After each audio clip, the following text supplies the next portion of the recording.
ইরানে হামলার চিন্তা স্থগিত রাখতে পারে ডোনাল্ড ট্রাম্প, তবে এখানে একটি শর্ত আছে।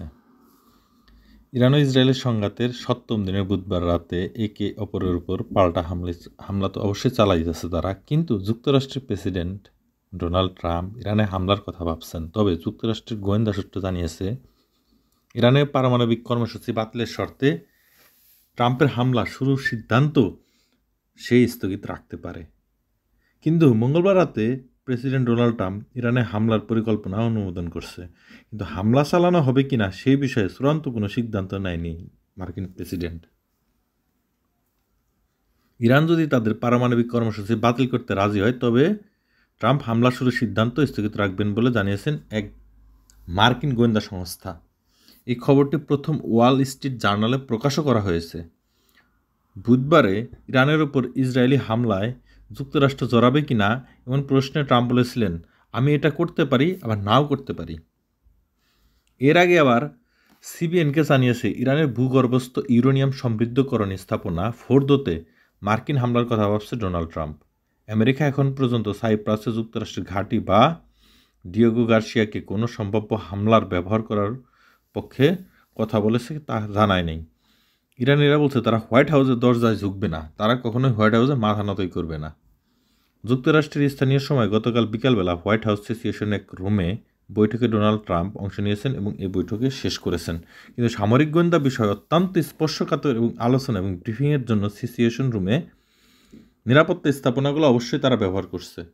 ইরান ও ইসরায়েলের সংঘাতে যুক্তরাষ্ট্রের পরবর্তী পদক্ষেপ বিবেচনা করার সময় সাম্প্রতিক দিনগুলোতে ট্রাম্প শীর্ষ সামরিক উপদেষ্টাগুলো নিয়ে একত্রিত হয়েছে এবং একটি মিটিং এবং সভা করছেন যে কী করা যায় ইরান আর ইসরায়েলের যুদ্ধের পরিস্থিতি নিয়ে। এর মধ্যে ইরান আলোচনা করতে চায়, আবার এমন দাবিও করেছেন প্রেসিডেন্ট ট্রাম্প। কিন্তু বিভিন্ন গণমাধ্যম বলছে ইরান কখনোই হোয়াইট হাউসের কাছে মাথা নত করবে না।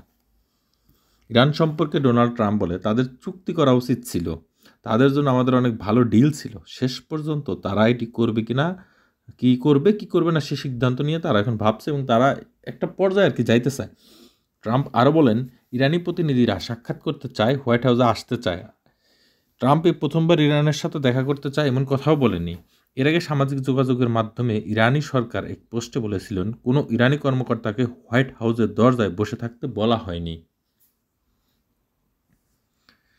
ইরানের সর্বোচ্চ নেতা আয়াতুল্লাহ আলী খামেনি ট্রাম্পকে সতর্ক করে বলেছে যুক্তরাষ্ট্র যদি ইসরায়েলি হামলায় যোগ দেয় তবে অপূরণীয় ক্ষতি হবে। তার মানে আশপাশের দেশগুলোতে যত বিমান ঘাঁটি আছে, আমেরিকান বিমান ঘাঁটি বা নৌঘাঁটি, সবগুলোতে ইরান হামলা চালাইতে পারে এমন একটা ইঙ্গিত ইরানের প্রধান দিয়েছেন যে ব্যাপক পরিমাণ ক্ষয়ক্ষতি হবে যদি যুক্তরাষ্ট্র ইরানকে হামলা করে ইসরায়েলের সাথে।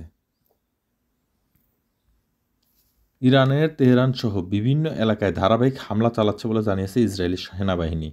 ইসরায়েলি বিমান বাহিনী সামাজিক যোগাযোগ মাধ্যমে এক্স হ্যান্ডেলে তেহরান এবং অন্যান্য এলাকায় ধারাবাহিক হামলা শুরু করেছে বলে নিশ্চিত করেছে। তবে হামলা লক্ষ্যবস্তু সম্পর্কে আর বিস্তারিত জানায়নি ইসরায়েলি বিমান বাহিনী। ইসরায়েলি সামরিক শাসন এবং সামরিক অবকাঠামো টার্গেট করার ক্ষেত্রেও ইরান ওই বিভিন্ন বাসিন্দাদের সরে যেতে বলেছে, ইসরায়েলি বাসিন্দা সরে যেতে বলেছে, কারণ ইরানও চায় ইসরায়েলের বিভিন্ন সামরিক ঘাঁটি এবং বিভিন্ন সদর দপ্তরে আক্রমণ করতে। এছাড়া ইরানের যে আহত সংখ্যা তা ইসরায়েলের হামলায় তেহরানের পুলিশ সদর দপ্তরে অল্প সংখ্যক কর্মী আহত হয়েছে বলে জানিয়েছে ইরানিয়ান পুলিশের গণমাধ্যম। হামলার তীব্র নিন্দাও জানিয়েছেন পুলিশ, কিন্তু ভবন ক্ষতিগ্রস্ত হলে ওই হামলায় কার্যক্রমে কোনো ব্যাঘাত ঘটবে না। ইরান নতুন করে ইসরায়েলে আরও ক্ষেপণাস্ত্র নিক্ষেপ করেছে বলে জানিয়েছে ইরানের বিভিন্ন গণমাধ্যম। তারা দাবি করছে ইসরায়েলের প্রতিরক্ষা সীমানা অতিক্রম করে ক্ষেপণাস্ত্রগুলো সফলভাবে ইসরায়েলের ভূমিতে প্রবেশ করছে। যদি ইসরায়েলি সেনাবাহিনী কোনো ধরনের হামলার কথা স্বীকার করেনি, তবে ইরানের একটি ক্ষেপণাস্ত্র স্থাপনায় ইসরায়েলের ক্ষেপণাস্ত্র নিক্ষেপ করেছে বলে জানিয়েছেন।